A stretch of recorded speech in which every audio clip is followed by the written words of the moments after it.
So as you know, we are celebrating, continuing our celebration of Krishna Jayanti and celebrating also Babaji. Swamiji had said at one point that we can honor Babaji as an incarnation of Krishna, a current, present incarnation of Krishna, also on Krishna Jayanti.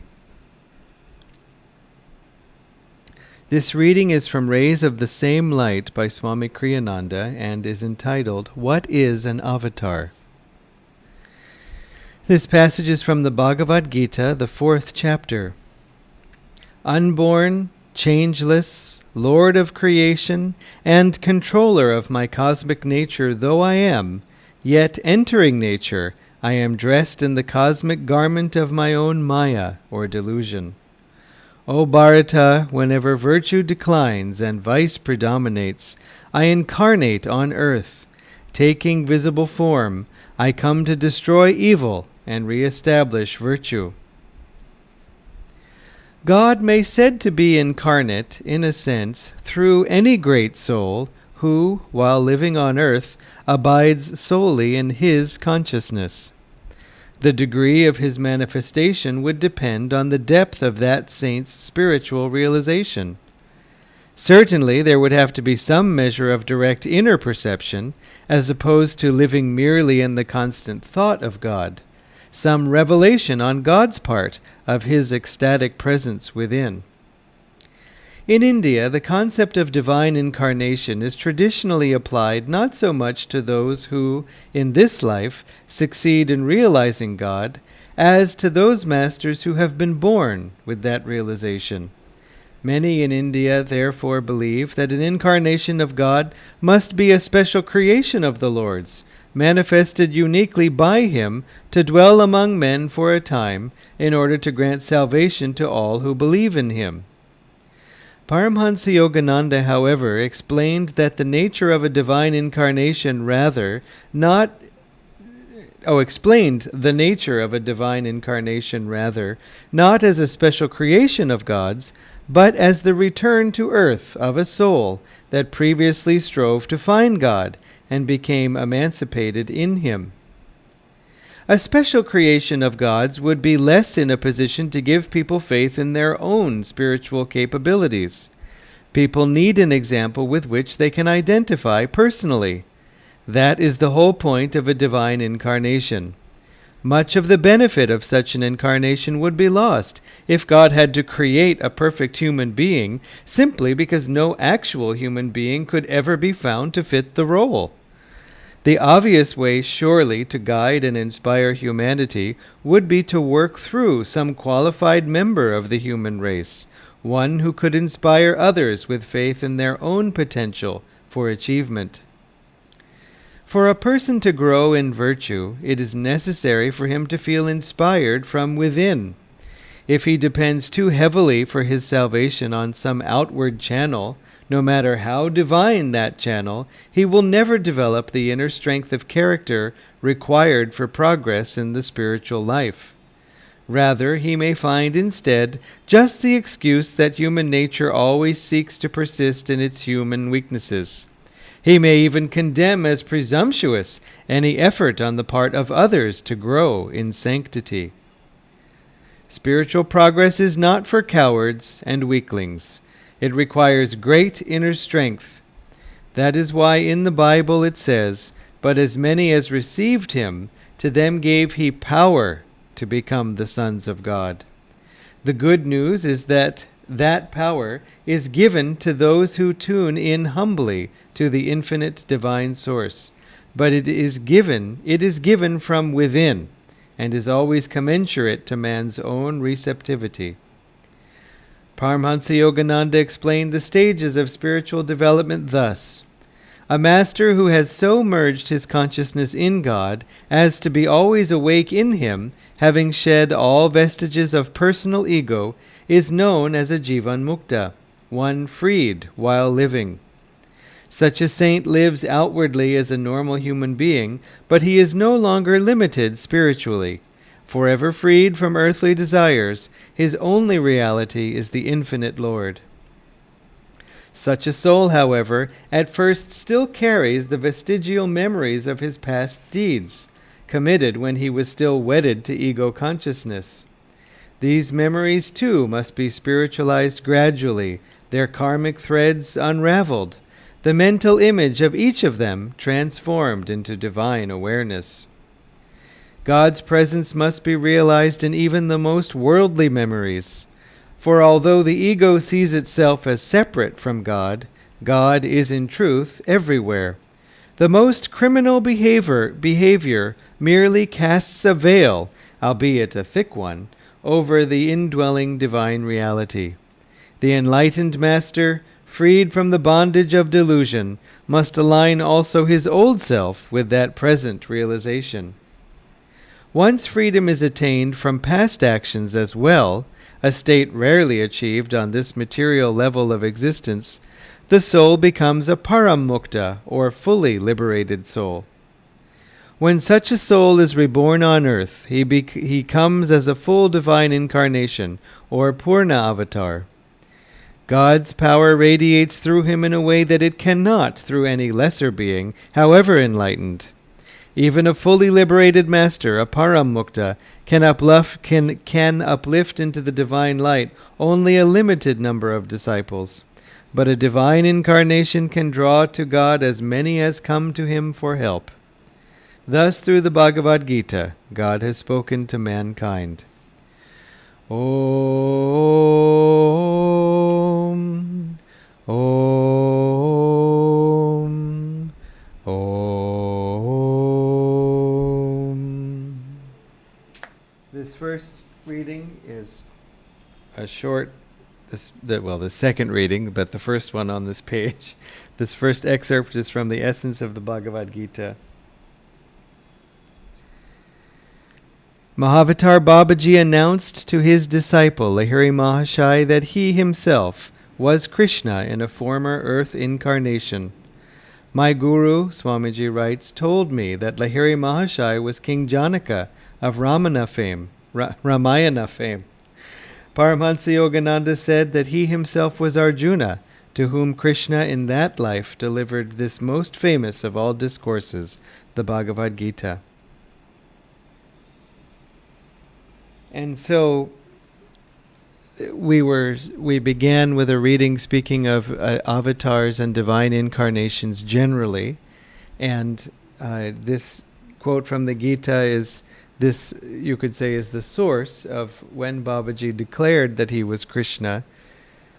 But then the question, of course, becomes why? Why now? What was his purpose? The reading said that, as quoting from the Gita, whenever virtue declines and vice predominates, I incarnate on earth to destroy evil, which Swamiji often pointed out, not evil doers, but evil. And also we can say, well, I guess on this earth virtue is declining and vice predominates, and that's why Babaji has come.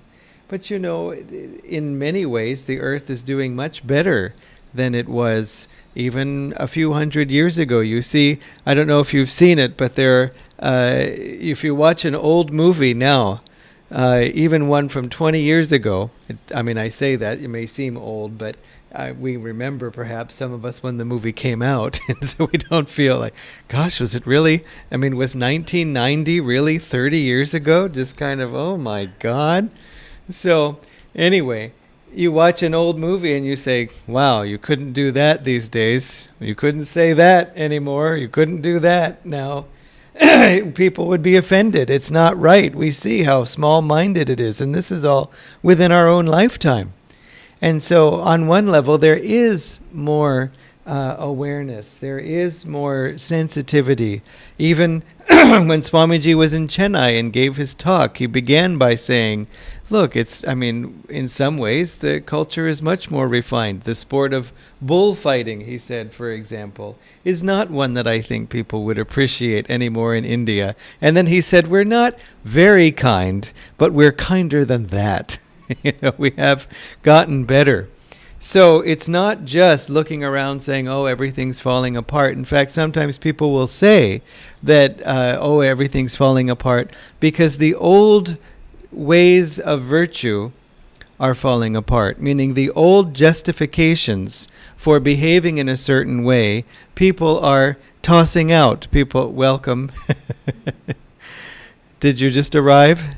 Okay, very good. From Hyderabad? Yeah, okay. So the old reasons for doing things, people may be questioning.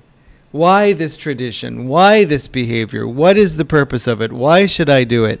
And although that can seem like a tearing down, it really is just a questioning of seeking a deeper understanding. And that's a good thing. After all, these traditions were not always existing. They were created at one time. And so there's a reason why they were created. But when we hold to them thoughtlessly, without questioning, we don't gain all the benefit. And because we are in a time period of transition from Kali Yuga to Dwapara Yuga, that's the reason for this questioning, because new explanations, new understandings are needed. Because the difference between Kali Yuga and Dwapara Yuga 1 is that we see as the fundamental reality energy, not matter. We were just speaking about this yesterday at the Higher Kriyaban retreat. Somebody was bringing the question up about the chakras as lotuses and their numbers of petals. And I was pointing out that, look, the chakras are only described as lotuses having petals and the Sahasrara as the 1,000-petaled lotus. Because, in fact, these are rays of energy. That's really what these represent. And you can even make a correlation between the number of petals and the rays of energy. The simple one is that at the medulla, the 2-petaled lotus, that's because of where the Irda and the Pingala cross over there. That's why it's said as having 2 petals. But my gosh, it's quite complex, and the whole point is to feel it, not to be able to count it. And so, but this idea of rays of energy, how can you describe that without having without having energy? Without having a brain even. Without having energy. So you have to describe it in some kind of physical way, material way. So petals does very nicely, but it's not petals in there, sort of fluffing up the flowers. It's these rays of energy. And moreover, that is something you experience. You do feel. Sometimes someone was saying even in another class that I was meditating and I realized I wasn't straight, not because of being asleep, but I wasn't straight. And then somehow I felt this surge of energy and it straightened me out. And so, in fact, that is it again, but it's energy. They said I felt these petals fluttering inside me, and I had to straighten out. It's not petals, it's energy. But we can only say that because we have this word energy. And again, in the next yuga, in Treta Yuga, they will be talking about magnetism. And Sri Yukteswar explained this age of magnetism as too subtle for anyone to be able to understand it right now. I'm not even going to bother. Because we can't understand it, just as if we were speaking materially to material-minded people of energy. And you find that even now. You don't need a time machine. Just the other day, we were speaking to somebody, Dharmini and I, who was just so material in his consciousness and knew it. Because he said, I tried to read Autobiography of a Yogi. Very difficult to understand his experiences. And it's true. I mean, this employee wants to get a vacation and he asks his boss and his boss says no, and the employee only wants to see his guru. So the guru appears in front of the boss and says, "You are too hard on your employee," and then disappears. I mean, that did not happen to me this morning or yesterday. And yet it it's not something. I mean, that's page 6 of or page 8 of Autobiography of a Yogi. So you don't go far before you get challenged. And yet the same person might recite from the Gita, "I incarnate myself on earth," as long as Krishna incarnates himself safely somewhere else. That doesn't challenge my understanding too much. And so he said, I couldn't understand his experiences, and I had compassion for that, because I read that book, and I don't know that I could understand Master's experiences, but I was intrigued. I had to say, I don't know if Master is, if these things really could happen, but I can't imagine that Yoganandaji would lie. I just couldn't. He just seemed too truthful, too sincere, too deep to be making these things up. And yet, it was a challenge. So I could understand this person's material-mindedness just having trouble. I don't say he was material-minded because of that only. There were other reasons. But anyway, never mind. But again, he was aware of that limitation. So in the same way, we have to be aware of our limitations. We can talk about energy. We can't deeply understand magnetism. I mean, we can understand the sort of physical law of that, but that's nothing. So anyway, we just have to accept that on the one hand, even though we tout ourselves as the higher yuga, it's only the second yuga. I mean, it's kind of UKG, acting so tough because of LKG we have passed through. But I mean, come on. It's not even that great. Even Satya Yuga isn't that great because it's still Earth. It's not even that great of a planet. At the outer edge of the solar system, as far away from the source of energy as possible and all these things. But the point is, we're not supposed to come to paradise to enjoy it. We're supposed to come to, well, we have come to the jail in order to escape it, as I've been saying. So look for the exit. And whatever you can enjoy on the way out and bring others with you, fine. But exit, exit, exit, exit. That's the purpose.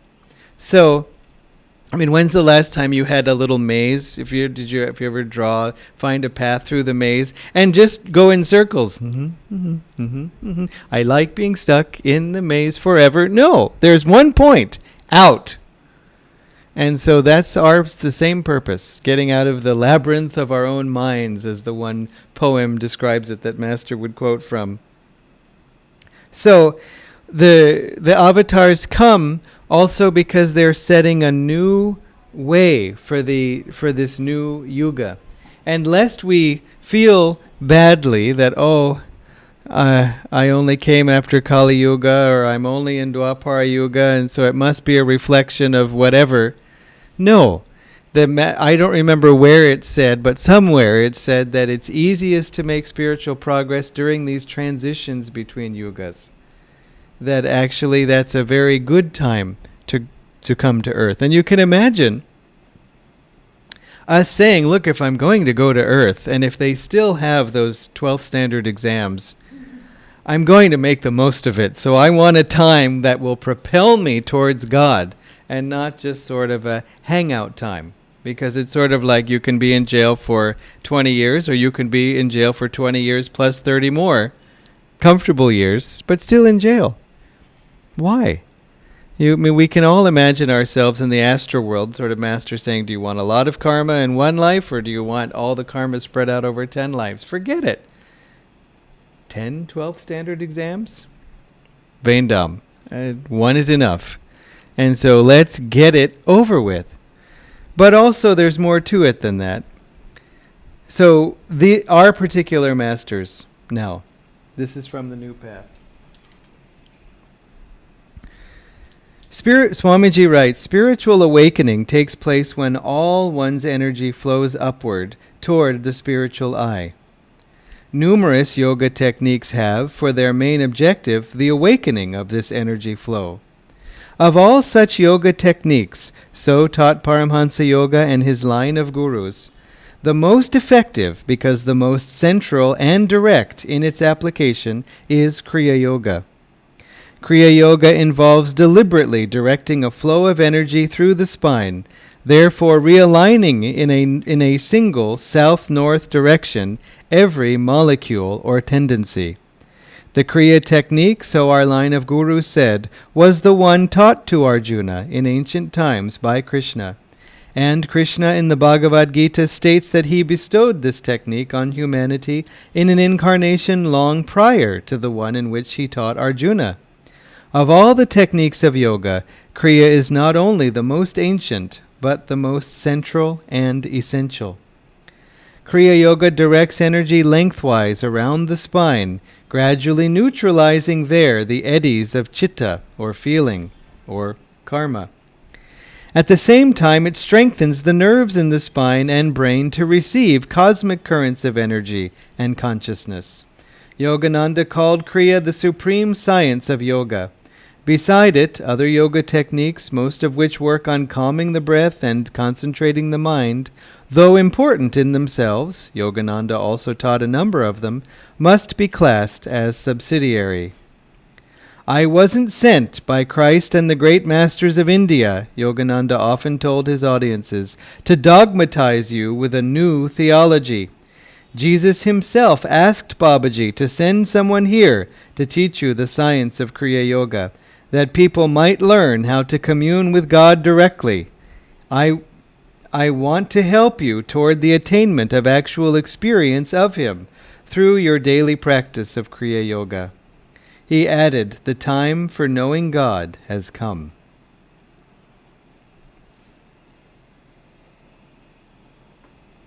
And so this is you could say the purpose of our masters. Master said it just here, and he said it also at another point in a lecture you may have heard, a recording of, where he said, I came for two purposes.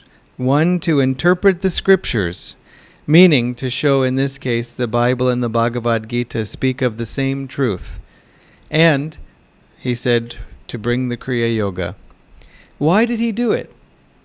Was he sitting there saying, you know what Earth could really use? Yeah, I think, no. He did it as when someone asked him, why do you speak? You speak of your church as the church of all religions, but you really only speak about Christianity and Hinduism. You only read from the Bible and the Bhagavad Gita. And why is that? And Master said, that was the will of Babaji. He had given other answers, and in fact, we could say, fine, then why was it the will of Babaji? Well, it's explained in Autobiography of a Yogi when Sri Yukteswarji meets Babaji at the Kumbh Mela for the first time. And he says, he calls him Swamiji, and Sri Yukteswar really can't get over that, especially given the fact that he's married. But Babaji called him that, and he said, those to whom I am divinely directed to give that title, never cast it off. And so then he said, Swamiji, I want you to write a book on comparing the essence of the Bible and also from our Hindu scriptures, showing how the two are expressing the same truth. He said, otherwise I am afraid that the differences between the East and the West, and you could say also perhaps the feeling of difference, not differences, fine, but the feeling of separation, he said, might isolate one from the other forever. So again, we see that Babaji was expressing this need for the East and West to come together. We might say, okay, fine, but why? I mean, why is it better for them to be together? Or to put it another way, why would they have been apart in the first place? Well, Master explained that too, that in Kali Yuga, basically the world is just too heavy and people's minds are just too limited. Now we could say, really, how do we know that? I mean, is that even true? But just think about something like the mobile phone and how it's changed our lives and how hard would it be to make? I mean, I'm not going to give you a kit and ask you to make one. And if you gave me a kit, I would just stare at it hopelessly and maybe try to call someone for help. Ha ha ha. I mean, you have to have a phone to call for help to make the phone. No, I have no idea. But it's just made out of metals.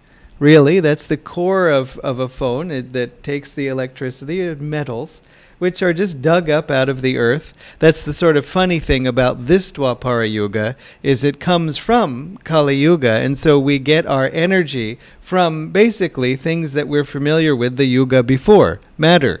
So, of course, these metals dug from the earth, even though they're just matter, at least they can conduct electricity, which is to say energy. In the other Dwapara Yuga, which is after we go Kali, Dwapara, Treta, Satya, then back Satya, Treta, Dwapara, the sense of energy or the expression of energy comes from the yuga before, in that case, Treta Yuga. And so in Treta Yuga, the primary thing is not only magnetism, but mind power. Telepathy, for example, other things where the mind is able to affect not just energy, but also matter. We know how the mind affects energy. You can feel that. You get some bad news. And then someone says, just kidding. It's just a thought can change our energy level just like that. I had that experience recently. Someone said, maybe you don't have to do that. I went, Suddenly, I felt full of strength and energy because that thought of having to do that thing was weighing me down. This is not a good illustration, by the way, of willingness, so please, let's get the point, but skip the wrong teaching. But nevertheless, it was true. It was amazing how instant, more faster even than Meisterpak. I just sort of cheered up. But again, so we see how just a thought in the mind can cure our energy level, can heal. Please come. Welcome.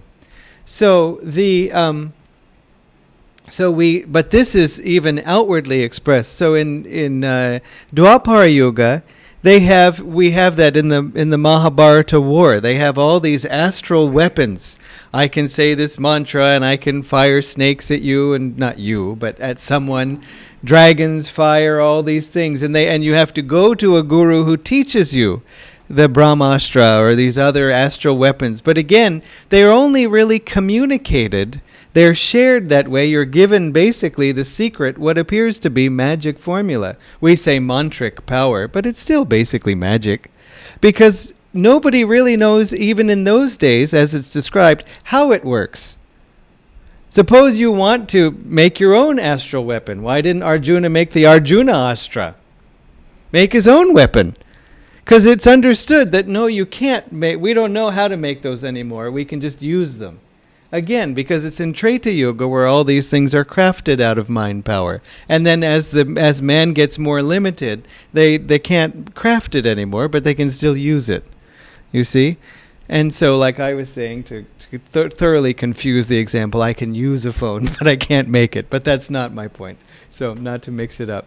So, again, we have this understanding of of man's expanding consciousness. I mean, even the thought that the earth is round, which, was a shock to some. I mean, if you ever go to the ocean, you see that the ocean just hits a certain line and disappears. But you could say, well, does it curve away from me, or does it actually just vanish into infinity, and that's what infinity looks like? Okay, but if you ever see a boat approaching the shore, or if you're on a boat in the sea and you see another boat approaching, the boat doesn't appear like a tiny dot, like a car does on the road, and get bigger and bigger. You see the boat coming up. First, you see the mast, and it literally, you see it coming up over the edge of the earth. And it's fun.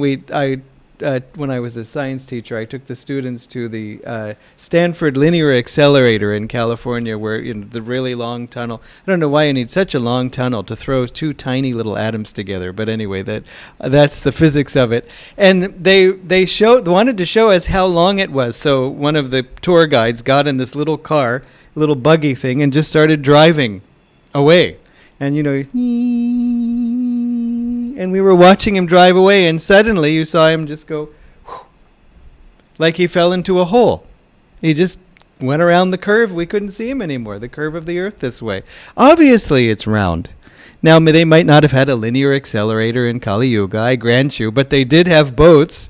So it's just so obvious to see that. But it's also obvious because the thought is out there. And in, again, Treta Yuga, we're going to be having the same laugh about Dwapara Yuga and how ridiculous limited everybody was. So it's not a question of feeling anything like that. But in order to understand energy, and in order to experience energy, and furthermore, that's how we can understand Kriya Yoga better, but even more so, this idea of questioning the way things are done, trying to find new either justifications or even new efficient ways to do them. do more, using energy more effectively. That's really when people can understand Kriya Yoga and understand the practice of it. Master said of America that that the Americans wanted this because they had techniques for everything: business, science, medicine, everything. And they wanted a technique for finding God also. And of course, who better to supply such a technique than India? Is yoga Indian? Obviously not. But yoga was preserved by India. That was India's special role. To come back to one of the many branching points I started at earlier, why were the East and West separate? Because in Kali Yuga, people's mind power was so limited. So you could really only do one thing. And so the East was meant to specialize in spiritual efficiency, as Master put it, keeping alive these laws and practices of God. And the West was focusing on material efficiency. Which one do you need? As Master wrote in one other case, you reply, both. Of course, we need both. And each in a certain way instinctively seeks the other. That, the East at one point, not really now because it's all happening, was looking to the West for more of getting the material life to be more comfortable. And so that you can put your mind on other things. And the West instinctively looks to the East for peace. Because again, you can put your mind on a bunch of things, but it gives no peace. So where is peace? And so we each need both. And again, there's no question of being Indian or being American. That's just right now. If you could see all your passports from all the incarnations, you might have covered every country that there is. And so it's just, where are we now? Furthermore, Master said many Indian souls are being born in America. Now, wait a minute. Doesn't that contradict what I just said? But basically, you can't help it. A lover of God, a devotee of God, is going to end up in India more times than not. Destined for Uruguay, but I actually snuck into India again. Probably Uruguay's fine also in its own way. But the point is, we can't help it. Even Master said, to be back in India again when he came in 1935 and 36 with souls that love God. You can just say God, you can say Jai Ma, you can say Hare Krishna, and everybody's with you in that, at their own level of understanding, but still, it's the default. I think I've told many of you, some of you may have been there, when we had an early level 1 class, and one man said, will these techniques work even if you don't believe in God? Because I am atheist. I said, they will. And then I added, you may find even your atheism, may come under threat. I have to warn you through practicing this. He said, no, but I am atheist. I do not believe in God. There is no God. I only believe in divine energy. I said, so Dharmini and I started telling people that in Chennai, people are so spiritual that even the atheists believe in God. It's just wonderful. It's a beautiful thing about India. And a friend of mine was, again, you won't really know it unless you leave it for a time. Because a friend of mine was saying, I find it so easy to do Kriya at home. But now that I am in, where was she? Cincinnati, I think. Anyway, no, Cleveland, in some city in America. She said, when I meditate, all I can think about is shopping. And another friend had been out of India for a few years working, and when he came back to India, he promptly got sick because, of course, no fault of India, but we have different sort of residents of the body, and they have to, Haridas Ji calls it the changing of the guard when you travel. And anyway, he came back, and at first he had was complaints, just about this or that or the other thing. And then after 2 weeks, we saw him again, and he said, I had forgotten what it feels like to live in the land where people love God. And he just said, all I could do was look at little stupid things at first, but I'm so glad to be back. So again, there is that benefit which you may never feel unless you leave it, like I said, because you're surrounded in it. Again, on the other hand, why leave it? If you're already in the best place, stay. And even among places in India, not to express too much of a preference, but Chennai is quite great. You know, even a friend of mine was saying, oh, having left Chennai, I miss it, because in Chennai, everywhere you look, there's some temple. You know, where are you going? To the dentist. Yeah, but still, Vinayaka, you know, and all this. You can't help it. I mean, it's just wonderful, and you don't have that even in every city in India. So, again, the South owes a great debt to the North, because all our temples are still here. And the North endured quite a difficulty. A friend, we were speaking to someone recently, I shouldn't laugh, but he said, he was from Calcutta, and we said, oh, we love the Dakshineshwar temple. He said, yes, it's a beautiful temple, very old temple too. And I said, well, by North Indian standards, maybe. I mean, you know, it was built in 1850 or something like that, or even more recently than that. I mean, you know, Kapalishwara next to the post office was built 1,500 years ago or more. But again, we're lucky it's still here. And so it's another thing we have to be grateful for. But in any case, even that why are the temples beautiful? Why are they sacred? Why are they special? Just because they're still there? Not at all. Because they are focuses of spiritual power. And how do you know? Because you go there and meditate and see if you feel it. It can't just be because someone says it is. I mean, and it may be, but it only becomes meaningful to us when we feel that. Especially if you go, some temples I've been, and I couldn't feel anything there, and I'm not faulting the temple. But then they say, oh, by the way, there was some, Tamil saint who also lived here for a time. You go there, you can feel that. Even one of the most sacred places in Dakshineshwar temple is well, I can't say anything against the Kali, that's so beautiful, but it's, of course. But also Ramakrishna's room. You go there.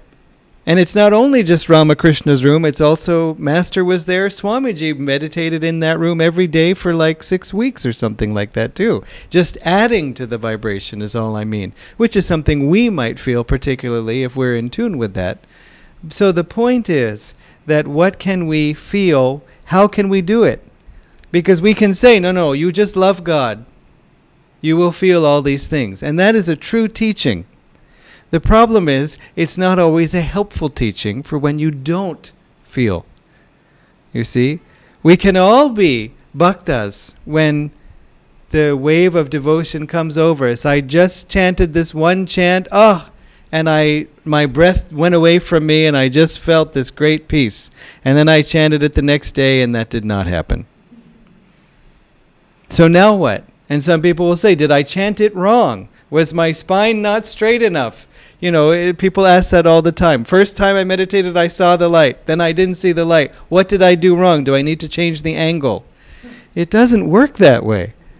Sometimes we get big experiences in the beginning because of two reasons. One is beginner's luck. We just sort of think, well, you close your eyes, see the light, why not? Oh, look, there it is. But then after a while, when it doesn't come, then we start to get this sense of, oh, we don't have that same mental openness to it because it hasn't happened. But more than that, Divine Mother, Master, our own soul also gives us something to motivate us to and encourage us to say, you're going in the right direction. Keep going. And that these things you've read about, they are real and you can experience them and you have. Now hang on to that and go deeper. Because if we just have it all the time, or if we have it too easily, sometimes people don't take it seriously. When Dr. Lewis tells the story of how a woman came to the center and with Master, and he said, do Hong Saw, and she saw the 1,000-petaled lotus. She opened her eyes, she could see through the walls, and she never came back. She said, oh, that was fun, but it was too easy. And again, you could say, well, how could she, who didn't love God, have all these experiences? And I love God, and I can't even hear the sounds of the chakras. And it's not, again, that's not how it works.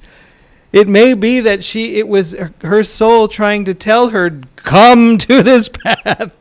And yet she's, no thanks, not yet. I remember somebody would come to our center, and he didn't take any of the classes. He just came to the Sunday satsang, and he liked to sweep the center, which we greatly appreciated. But he didn't take any classes. Finally, he took level 1. And we said, well, it's great. Why did you take level 1? He said, because every time I come to the center, they ask, what level are you? And I don't have any level. So I'm taking level 1 so I can say level 1. Okay. So still thinking that this might, no, that was it. That was the end of his journey. And so, I mean, as far as we know. So again, I just wondered, maybe he was kind of like a part of Master's family, but saying this time I'm just going to sweep the center and I'm going to stay on the edge of this. You never know. Maybe he found God in some other way. Again, we don't know the story and we shouldn't presume. But for those of us where there is a strong hunger, we can't keep ourselves away. We know this is the thing that cheers me up. A friend of mine was saying just yesterday. He said, I do Kriya because it's addictive. It's something I find myself thinking of morning and night. When is the next meditation? Not because I'm spiritual. It's not to make me religious. In other words, it's not just because I know I should do it. It's because I just love doing it. And that happens more and more and more as you practice Kriya, as you meditate. I really can't imagine life without it anymore. I mean, well, I can remember life without it. Bad. But then on the other hand, I find that people will ask. Someone asked me just recently. He's getting ready to take Kriya preparation, but it was his first time at the center, which is only because of COVID. You can have such weird experiences. Please come for level 4. Thank you. Can you please also send the Google map? I mean, what? Other people coming to the center, hello, it was to your group. Welcome. Yes, so you're here for the first time. Well, this is our center. What class is it? Level 4. Oh, okay, very good. I mean, how can it be? We almost got in trouble when we first came to Chennai because we announced the first Sunday, grand opening of the center. Please pray. We're having a center blessing, Guru Purnima. We sent this out even to some friends in America. Next Sunday, Kriya initiation. And people wrote, if the center has been open for a week, how is there? No, people were getting prepared for it before we had the center. So anyway, and someone else was saying, Swamiji during Spiritual Renewal Week, on Monday he would teach Hong Sa, on Tuesday he would teach energization, on Wednesday he would teach Om, and then on Thursday there would be a Kriya initiation. And so what? No. For those who had already prepared themselves, it wasn't actually that you got it all in a week. So anyway, but why are we even interested in this technique? Because it works. The most ancient, the most sacred, even that. Why? Something being old does not prove its value. It's old because it has been preserved, because it's helpful. All these virtues that I said, these ways of being that are being questioned, are valid if they're helpful. The Bhagavad Gita is true and rightly well regarded, as Swamiji said, the most famous of all discourses, because it's true. It's the truth that makes it sacred, not just its existence. And, I had a cousin in Kerala who said to me, the Gita's fine, but it's not how you live your life. And I was shocked. I mean, I wanted to say, did you read like the Kaurava Gita or something like that? Because, I mean, isn't that exactly what Krishna is saying? Is that this is how you live your life? Why? Because he says so? No, because it will make you happy. Because it will work. That's it. It's that simple. And so again, yoga is eternal. Yoga was preserved by India. Why? Because it works. And do other things work? Yes. But the yogi becomes impatient with inconsistency. Give me something that works. So as I was saying, this person came to prepare for level 4 for the first time to the center. And he said, I meditate at home all the time, but I meditated in this temple for the first time, his temple. And he said, I had such a deep feeling. I had such a deep experience. He started to weep a little as he said it. And he said, how can I have that experience at home? Very, valid and important question. And I said, by repeated exposure. It's really that true. The more you come here, the more you meditate with others, not just here, elsewhere, but the more you put yourself in that vibration, the more that vibration becomes your default.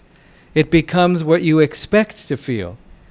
And so it doesn't mean you can't get it on your own, of course not. But why not take a shortcut? Any shortcut. Kriya Yoga itself is a shortcut. That's why it attracts people, by being a shortcut. And so putting yourself in that more and more and more, mixing with people who think not only like you do, but who want God also like you do, that becomes more and more the reality you identify with. And then you start to feel that you feel that reality in whatever else you're doing. And it's basically Sunday's great and Monday's okay and Tuesday's fine and Wednesday starts to bring and Thursday. And then, by Saturday we're crawling our way back to the center again. It's true. I mean, it's just the way it works. But the more you do it, the longer it lasts. And also, the more it just becomes who you are. A friend of mine on this path, she said that my first 20 years on the path, I found that whenever I left Ananda, meaning Ananda village where she lived full time, if and when I ever left Ananda, I found the environment starting to just sort of sweep me over again and affect me. And she said for the first 20 years. And she said then after that 20 years, sorry, I know, but it was. So then after that 20 years, she said, now I find when I go out, I seem to start to affect the environment that I'm in. It just takes time and absorption. And to be absorbing something, you have to be exposed to it. That's what I meant by repeated exposure. Because I find there are some questions that I can only answer by, it takes time. Someone else was saying that whenever it says, Swamiji writes that he knows he's doing the right thing when he feels Master's smile in his heart. How you do get that? And I had to say, it takes time. Because I didn't feel that in the beginning. Maybe once or twice I might feel something that I hoped was a smile. It was something. I don't think he was going, I think it was a smile. But I felt something that felt encouraging, and I followed it, and it turned out to be right. Because you always have to test these things. Otherwise, how do you know it's not just your smile? I feel my smile in my heart because I really want that thing. And then we do it, and it doesn't work. So you have to say, whose smile? So Master's smile. But over time, I have found it more and more and more. Is it Master's smile? Is it Swamiji's smile? Look, it's somebody's good smile. And I don't feel it constantly. As Swamiji said, you have to check in and sort of say, what do you think? Which we can do all the time. But by doing it, that's how we start to develop an awareness of it. And I don't have any shortcut for that. Doing what you're doing, Kriya, being sincere, serving others, mixing with each other, because satsang is very important for magnetism, just to try to mix as many concepts as possible as I've been sharing, because the magnetism strengthens you. Literally, even in the sense as a magnetic field causes an electric current to go through a wire. We always think of, yes, electricity through a wire gives a magnetic field, fine. But if you put two magnets on either side of a wire, you will induce a current through them.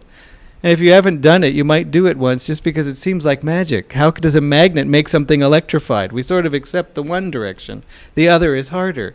But that's what happens here.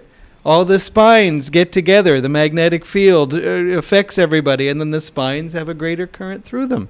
It's not just a mental reaffirmation. I come to the club where they all think as I do, and that makes me more confident. It is much more than that.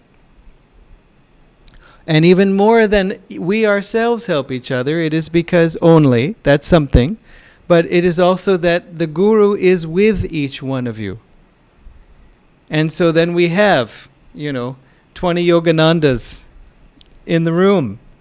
And some of you say, well, I also bring Babaji. Well, good, then we have 15 Babajis too. I mean, one is plenty, but still, just because the Guru in each one, then we can feel that presence in the other. And it's very strengthening. So again, it's not even just we energize or magnetize each other through our willpower. It's that Master comes through each one. And you, again, it's something you feel. It's just a good feeling. Sometimes with me coming to the center where I grew up in Ananda, Palo Alto, just opening the door,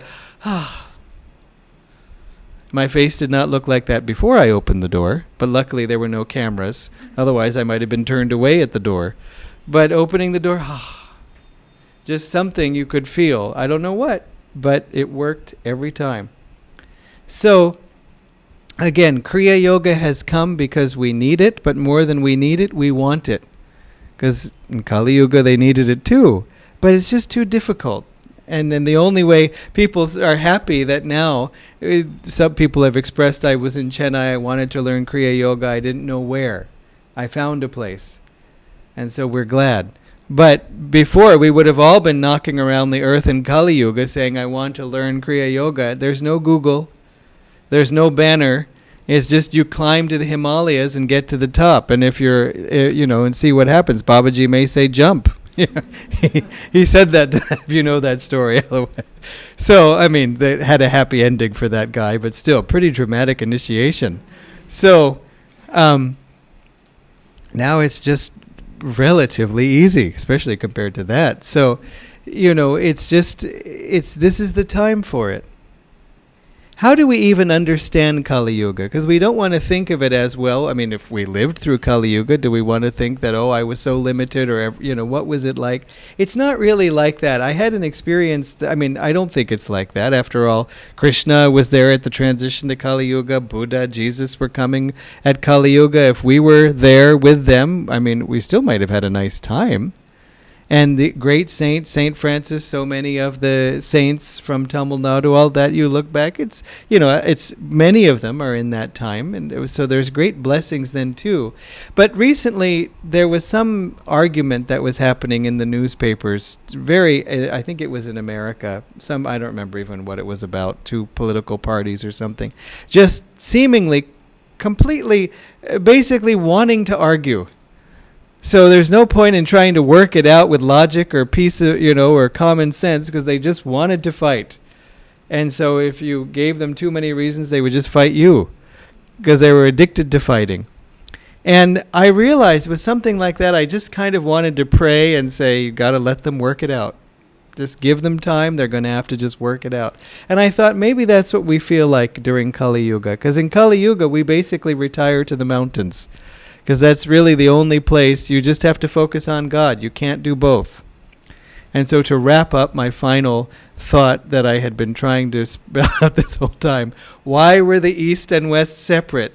Why did they specialize? Because Master said the minds of humanity were so limited they couldn't do both things. So you have to either choose to focus on material life or focus on spiritual life. And that's why the spiritual-minded people lived in the mountains, because you really couldn't. And that's why we are no longer living in the mountains now. Not only because we can be in the world and also be yogis. And remember that. Don't think, too bad I can't live in the mountains. Or, too bad I have all these responsibilities and that it interferes with my meditation time. This is what is needed right now. So it's not just a question of you can, live in T Nagar and also do Kriya. It's that the world needs that. It needs this coming together, not just of East and West, but of material life and spiritual life, even in one city. Just like we know of in the ancient days, that the rishis were married, or the rishis also had farms and all these things, and maybe they had nali silks and all those things, but we're also meditating. That you have this. These two have to come together. We have to see how they can be integrated, because we've spent hundreds of years having them separate, thousands of years. Seeing them separate.